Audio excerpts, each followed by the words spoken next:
মালিক খুশি হয়ে যাবে। ওই পবিত্র আত্মা, যেই আত্মাটা পবিত্র হবে, আল্লাহ পাকের সামনে ওই আত্মাকে ওপেন করা হবে, আত্মাকে খোলা হবে, কেউ তার গুনাহকে লুকায়া রাখতে পারবে না। কথা কোন ঠিক হবে? ঠিক। কি করছি না করছি মালিকের সামনে সব খুলে দেওয়া হবে। সবাই নবীর উপরে দুরূদ পড়ি। আমরা এখানে বসা থাকবো, আমাদের দুরূদ আল্লাহ তাআলা নবীজির পবিত্র রূহ মোবারকে সোনার মদিনায় পৌঁছে দিবেন। আল্লাহুম্মা সাল্লি আলা মুহাম্মাদিন ওয়া আলা আলি মুহাম্মাদ কামা সাল্লাইতা আলা ইব্রাহিম ওয়া আলা আলি ইব্রাহিম ইন্নাকা হামিদুম মাজিদ। আল্লাহুম্মা বারিক আলা মুহাম্মাদিন ওয়া আলা আলি মুহাম্মাদ কামা বারাকতা আলা ইব্রাহিম ওয়া আলা আলি ইব্রাহিম ইন্নাকা হামিদুম মাজিদ। জামিয়া ইসলামিয়া দারুল সানারফার মাদ্রাসা ও ইতিমখানার উদ্যোগে আয়োজিত 34তম বার্ষিক ওয়াজ মাহফিলের মুআজ্জাজ মুহতারাম সম্মানিত সভাপতি জনাব আল্লামা মুফতি বশিরুল্লাহ হাফিজাহুল্লাহ মুহতামিম শাইখুল হাদিস অত্র মাদ্রাসা মুহাদ্দিস ও মুফতি দারুল মাদানীনগর মাদ্রাসা, আমন্ত্রিত উপস্থিত হযরত উলামায়ে কেরাম, ফুজালায়ে ইজাম, আমি কারো নাম নিলাম না সময়ের কর্তৃর কারণে, দূর দূরান্ত থেকে আগত ইসলাম প্রিয় ভাইয়েরা, পর্দার অন্তরালে অবস্থানরত অতি সম্মানিতা আমার মা ও বোনেরা, মহান আল্লাহ তাআলার দরবারে অবনত মস্তিষ্কে কালিমাতুর শুকর আদায় করছি যে মহান সত্তা আমাদেরকে বিভিন্ন জায়গা থেকে, বিভিন্ন পরিবেশ থেকে, বিভিন্ন ঘর থেকে, বিভিন্ন বাড়ি থেকে বের করে জান্নাতের বাগানে তারই দেওয়া হায়াতের একটা অংশ লাগাইবার তৌফিক দান করেছেন। এই জন্য অন্তরের অন্তরস্থল থেকে কালিমাতুর শুকর আদায় করছি আলহামদুলিল্লাহ। মুহতারাম হাজিরিন, যেহেতু এখানে বড়দের মজলিস, বড়রা আমাদেরকে দামি দামি কথা শোনায়, মনে হয় আজকে লম্বা একটা সময় আমি পাবো না, খুব অল্প সময় নিয়েই আমার বসা। আল্লাহ তাআলা যেন নিজের ইসলাহের জন্য অন্তত কিছু কথা আলোচনা করার তৌফিক দান করেন। সকলে বলি আমিন। আমরা তো সকলে মৃত্যুবরণ করব, আল্লাহর কাছে আমাদের সকলকেই ফিরে যেতে হবে, এর মধ্যে কোনো সন্দেহ আছে না? ইচ্ছে করলে কোথাও আমরা পলায়ন করে থাকতে পারবো? ফিরে যেতে হবে ওই মালিকের কাছে যিনি আমাকে আপনাকে বানিয়েছেন এক ফোঁটা নাপাক পানি থেকে, যিনি আমাকে আপনাকে বানিয়েছেন মায়ের এমন এক রেহেমে যেখানে আমার আপনার শুক্রাণু ছাড়া আর কেউ যেতে পারে, যিনি আপনাকে আমাকে অস্তিত্বহীন থেকে অস্তিত্ব দান করেছেন, তিনি কে? هل أتى على الإنسان حين من الدهر لم يكن شيئا مذكورا। যেখানে দুনিয়ার কোনো অস্তিত্ব ছিল না, কোন মাখলুকের অস্তিত্ব ছিল না, কোনো কিছুর অস্তিত্ব ছিল না, আমার আল্লাহ দয়া করে মায়া করে এক ফোঁটা নাপাক পানি থেকে খুদ পুত্র এক ফোঁটা নাপাক পানি থেকে সুন্দর আইবরের সুন্দর কাকসারের একজন মানুষ বানায়া আমাকে আপনাকে দুনিয়াতে পাঠাইছেন। আওয়াজ দেয়া কোন ঠিক না বেঠিক? কেন পাঠাইছেন সব কিন্তু আলোচনা, শুধু ইঙ্গিত দিয়ে যাব। আল্লাহ বলেন আল্লাযী খালাকাল মাউতা ওয়াল হায়াতা লিয়াবলুয়াকুম আইয়ুকুম আহসানু আমালা। এক ফোঁটা নাপাক পানি থেকে হায়াত নামক দৌলত দিয়া মৃত্যুর কথা কোরআনে প্রথমে উল্লেখ করিয়া আমার আপনার মৃত্যু নিশ্চিত এটা ঘোষণা করিয়া মৃত্যুর আগে হায়াত নামে একটা দৌলত, একটা সম্পদ আমাকে আপনাকে কে দান করছেন? কেন দান করছেন? পরীক্ষা করতে চান আমি আপনি কে কে ভালো কাজ করি, এই জন্য আল্লাহ দান করেছেন। আবার আমাকে আপনাকে ফিরে যেতে হবে আল্লাহর কাছে। কুল্লু নাফসিন যায়কাতুল মাউত সুম্মা ইলাইনা তুরজাউন। অনু থেকে অনু, ছোট থেকে ছোট, বড় থেকে বড়, দুনিয়ার মাখলুক হোক আর আসমানের মাখলুক হোক, পাহাড়ের মাখলুক হোক, নদী নালার মাখলুক হোক, বন জঙ্গলের মাখলুক হোক, এমন কোন মাখলুক নাই মৃত্যু তাকে আলিঙ্গন করবে না, মৃত্যুর সুধা পান করবে না। গোটা দুনিয়ায় এমন কোন মাখলুক খুঁজে পাওয়া যাবে না। আওয়াজ দেয়া বলেন ঠিক না বেঠিক? তার মানে হলো আমাকে আপনাকে মৃত্যুর কোলে ঢলে পড়তে হবে, মৃত্যুর স্বাদ গ্রহণ করতে হবে, ওই মালিকের কাছে প্রত্যাবর্তন করতে হবে, ওই মালিকের কাছে ফিরে যেতে হবে যিনি দয়া মায়া করে আমাকে আপনাকে জগতে পাঠাইছে। এই মালিকের কাছে না দেখার উপায় নাই, মালিকের সামনে হাজির হতে হবে। মালিক প্রত্যেকটা মানুষের জন্য 5টি প্রশ্ন প্রস্তুত করে রাখছেন কিয়ামতের ময়দানে। প্রত্যেকটা মানুষকে 5টি প্রশ্নের সম্মুখীন হইতে হবে।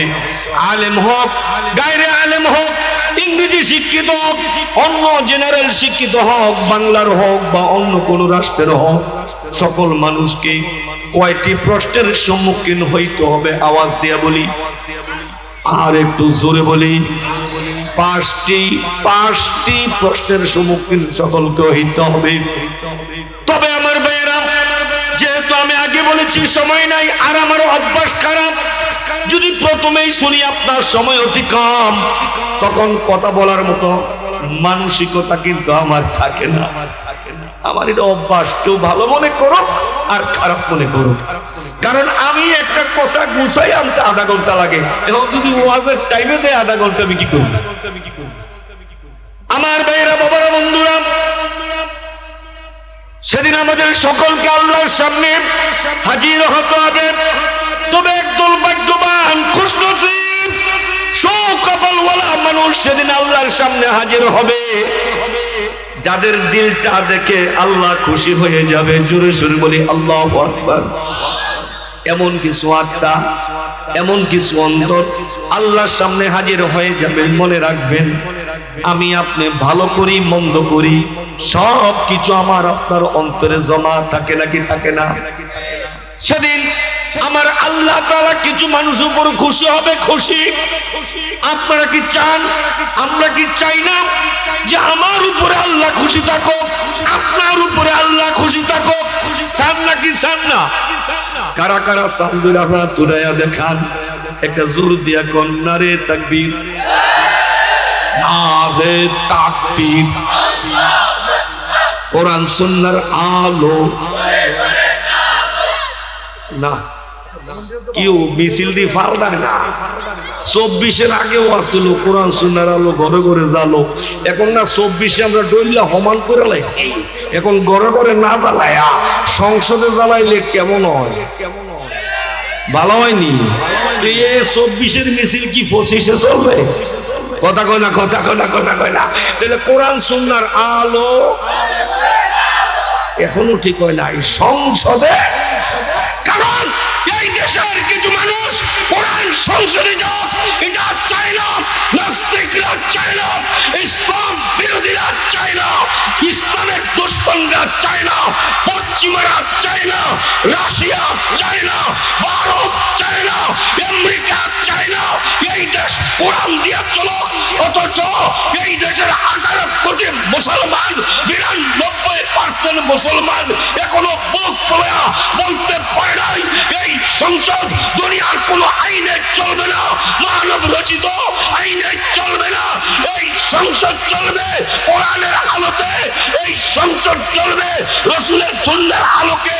এই কথা আমরা এখনো সাহস করে বলতে পারি না। কথা বলেন ঠিক তবে ঠিক। তাহলে আমরা কি বলতে পারি না কোরআন সুন্নাহর আলো সংসদে? এতে কি আপনারা একমত না দ্বিমত? একমত। আল্লাহর সাক্ষী রেখে দাঁড়ায় আছেন আমরা একমত।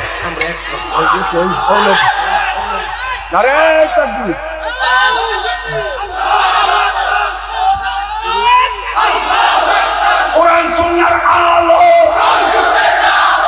সংসদে চলো, কোরআন সুন্নাহ যেখানে আমরা আছি সেখানে আছেন।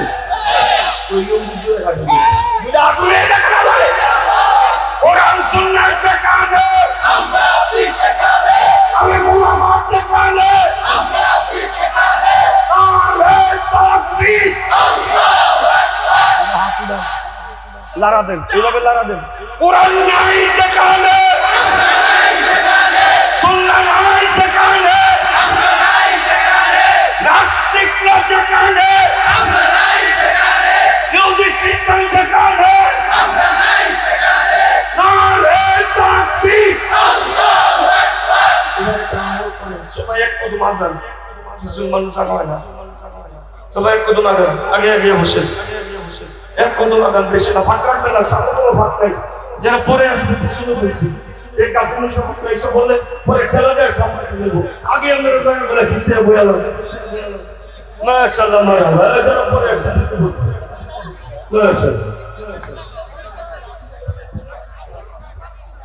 বসে যান, কেউ দাঁড়িয়ে থাকবেন না।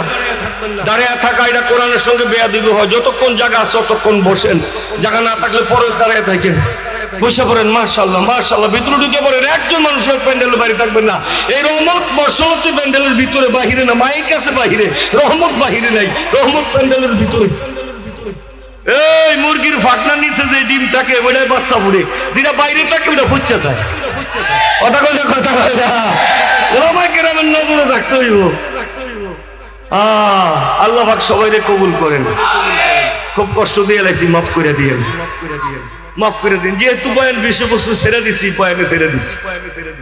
ভাইরা আমার, বন্ধুরা আমার, তো কিয়ামতের ময়দানে, হাসরের ময়দানে কার উপরে কাদের উপরে আল্লাহ খুশি হবে? বিকলবিন সালিম। আল্লাহ বলেন আল্লাহু আকবার। যারা পবিত্র আত্মা নিয়ে আল্লাহর সামনে উঠবে, এমন একটা আত্মা যে আত্মারা দেখলে আমার মালিক খুশি হয়ে যাবে। ওই পবিত্র আত্মা, যেই আত্মাটা পবিত্র হবে, আল্লাহ পাকের সামনে ওই আত্মাকে ওপেন করা হবে, আত্মাকে খোলা হবে। কেউ তার গুনাহকে লুকায়া রাখতে পারবে না। কথা কোন ঠিক হবে? ঠিক। কি করছি না করছি মালিকের সামনে সব খুলে দেওয়া হবে। সেদিন অনেকে মুখ লুকাইতে চাইবে, পারবে না। মুখ ঢাকতে চাইবে, পারবে না।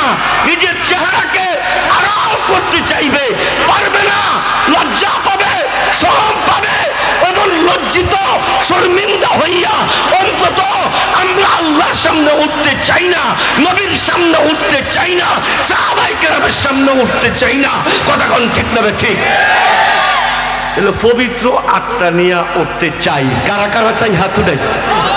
এখন আবার ডরে হাত না আনি উঠে আবার নিয়ে দাঁড় করায় না, আর দাঁড় করাইতাম না। আল্লাহ কবুল করেন। আরে হাতটা উঠান না, আল্লাহর একটা ডাক দেন তো আল্লাহ। আর একটা কলজাটা খুইলে একটা ডাক দেন তো আল্লাহ। আয় আল্লাহ, যদি আমাদের আত্মা নষ্ট, যদি আমাদের আত্মার মধ্যে গুনাহে ভরপুর, উলামায়ে কেরামের মজলিসে এসে তোমার কাছে তওবা করি, আস্তাগফিরুল্লাহ ওয়া আতুবু ইলাইহি। বলেন না, বলেন না, আবার বলেন আস্তাগফিরুল্লাহ ওয়া আতুবু ইলাইহি। মাবুদ, যারা হাত উঠাইলাম তুমি দেখছো,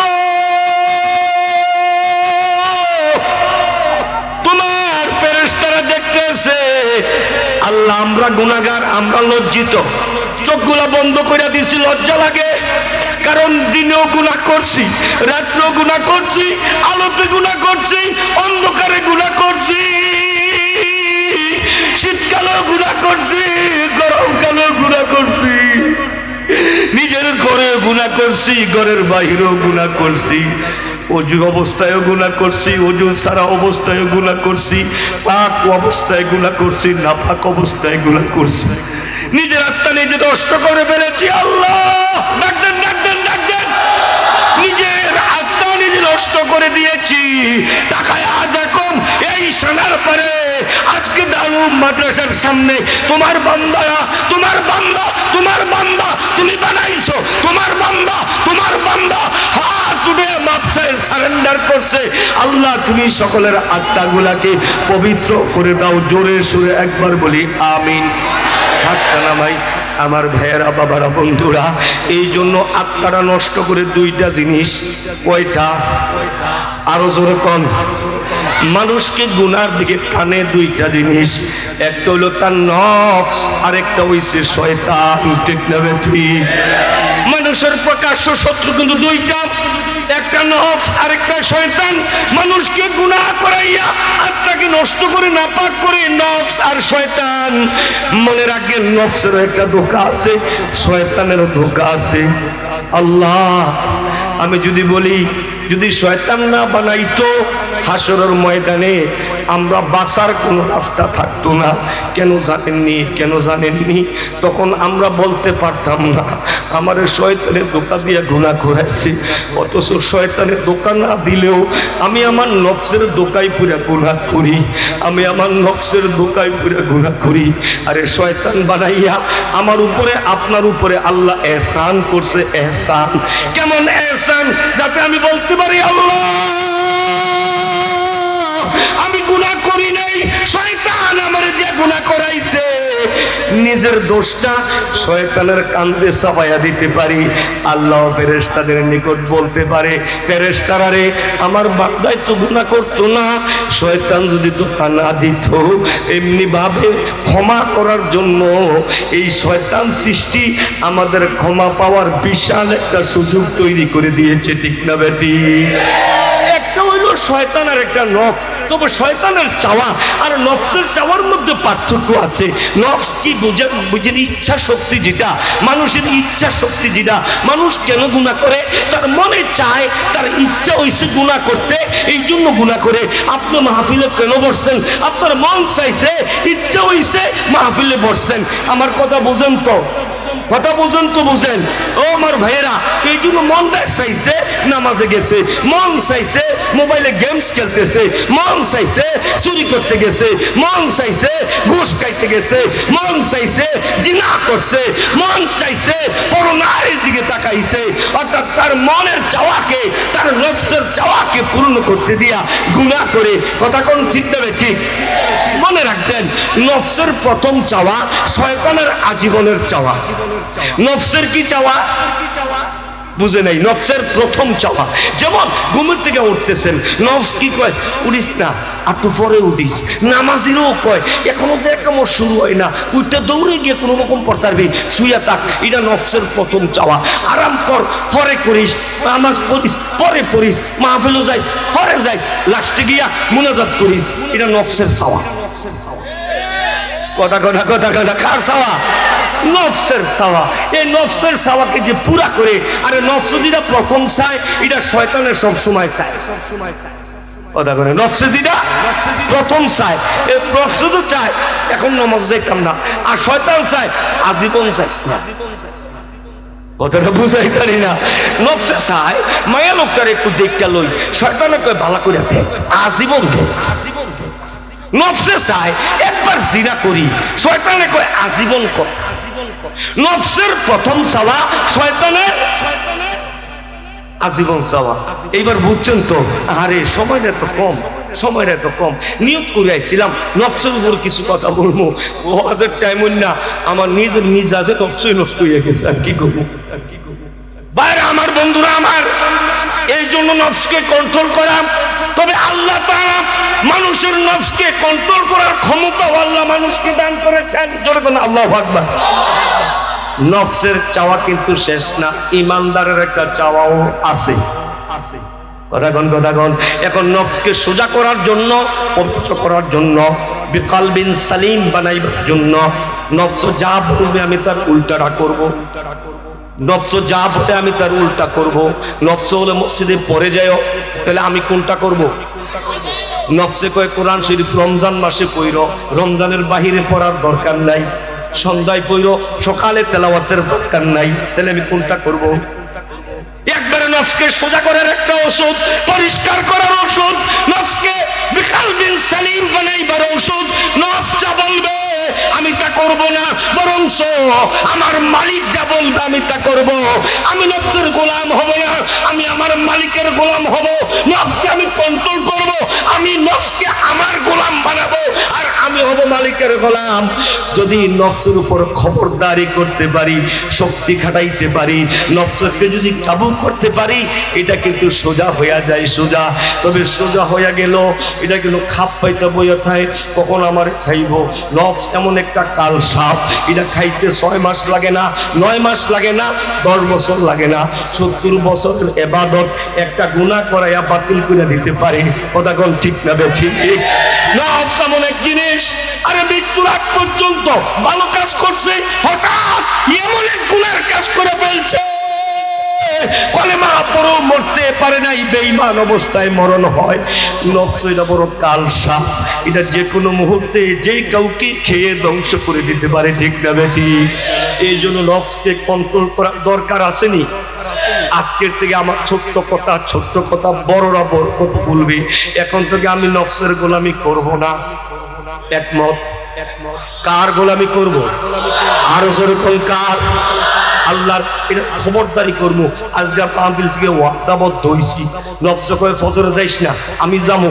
নফস কয়ে আলেমের কাছে যাইস না, আমি যামু। নফস কয়ে 3 দিন আল্লাহর রাস্তায় যাইস না, আমি যামু। নফস কয়ে আল্লাহওয়ালার কাছে যাইস না, আমি যামু। নফস যা বলবে আমি উল্টাটা করব, নফস যা বলবে আমি উল্টাটা করব। আমার বাম পাও দিয়া নফসের কলিজায় চাপা দিয়া ধরবো না, আমি তোমার গোলামি করি না। ডাইন পাও না মনিবের হুকুমের উপর উঠায় দেব।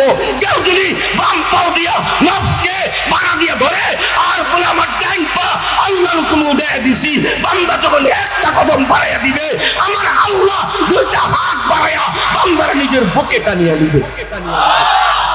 আজকের থেকে কার গোলামি করব না? নফসের। কার গোলামি করব? জোরে বলেন কার গোলামি?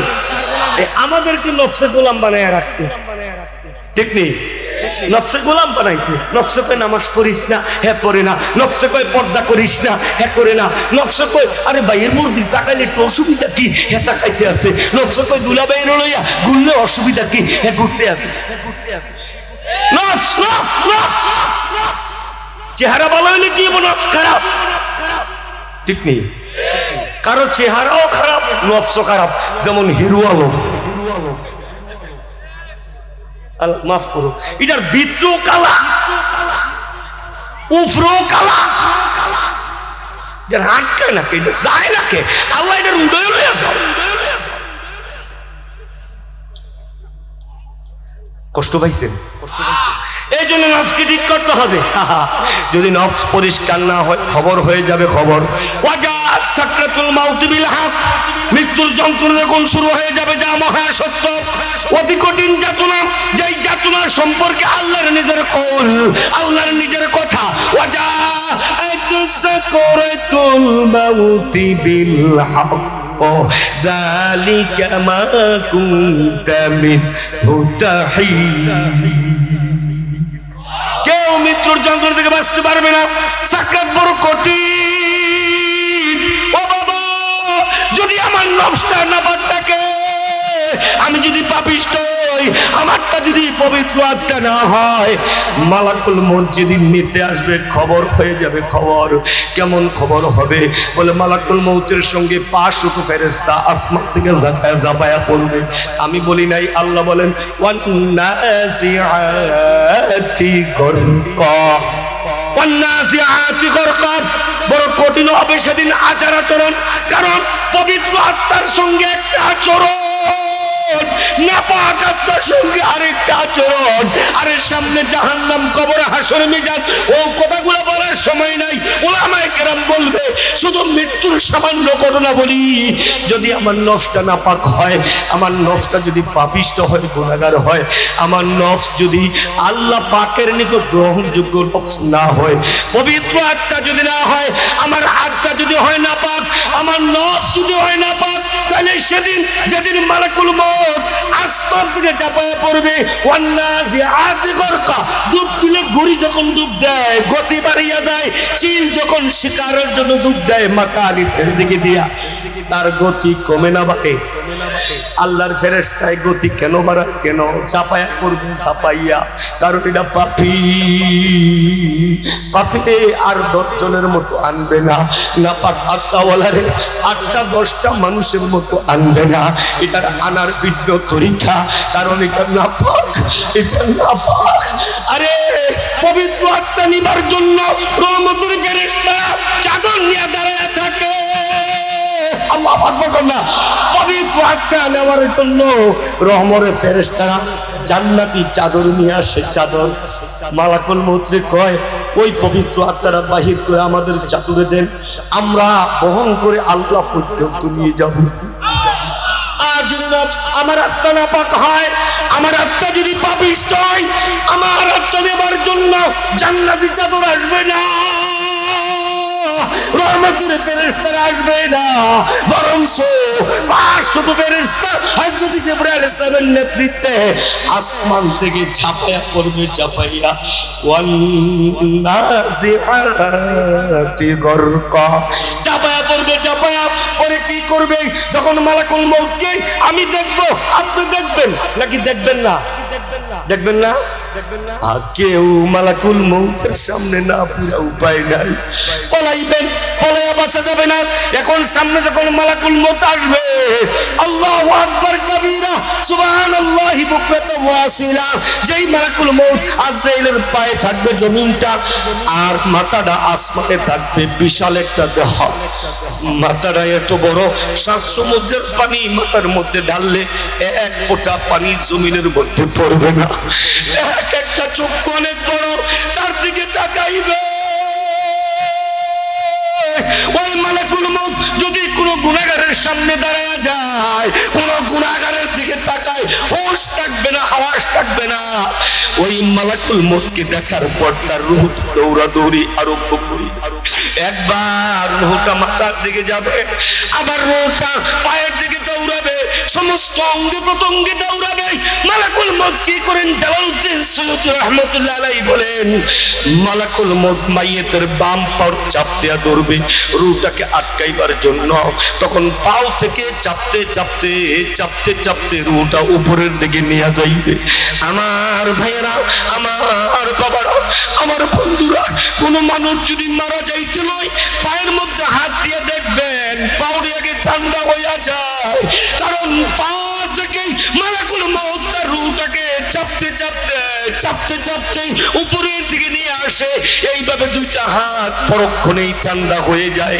এক সময় দেখা যায় হাতগুলো ঠান্ডা হয়ে গেছে, পাগুলা ঠান্ডা হয়ে গেছে। তখনও জিহ্বাটা লড়ে, লোকেরা কয় মরে না,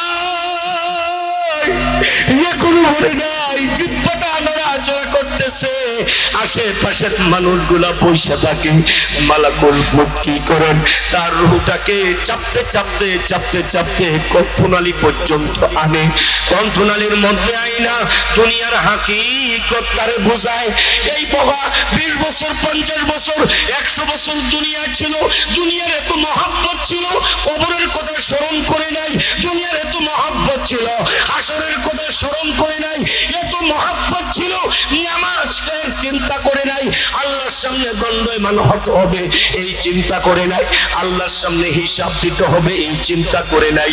শুধু দুনিয়া উপার্জনের জন্য দুনিয়ার কুকুর হয়ে শুধু দুনিয়ায় দৌড়াদৌড়ি করছে। আজকে তো সত্যের মুখোমুখি হয়ে গেছে, আজকে মালাকুল মউতের মুখোমুখি হয়ে গেছে, আজকে যাওয়ার সময় হয়ে গেছে। এই জন্য মালাকুল মউত আল্লাহর আদিষ্ট প্রাপ্ত হইয়া ওই দুনিয়ার হাকিকতটা তারে একটু বোঝাইয়া দিব। সে যার জন্য পাগল ছিল, যার জন্য দুনিয়া দুনিয়া করতে গিয়া মালিকরে ভুলে গেছে, দুনিয়া দুনিয়া করতে গিয়া পরকাল বলে গেছে, আল্লাহ দুনিয়ার হাকিকত একটু বুঝাইয়া দিব। কারণ দুনিয়ার হাকিকত আমারও বুঝে আসবে, আপনারও বুঝে আসবে। আমার মা বাবাও বুঝিয়া চলে গেছে। আমার মা যখন বিদায় নিছে ওই লাল টকটকা শাড়িটা পইরা আমার মা। Presents by Kuakata media center. হক্কানি আলেমদের নিত্য নতুন ভিডিও পেতে আমাদের চ্যানেলটি সাবস্ক্রাইব করুন। কুয়াকাটা মিডিয়া সেন্টার, ইসলামিক বিনোদনের বিশ্বস্ত সঙ্গী।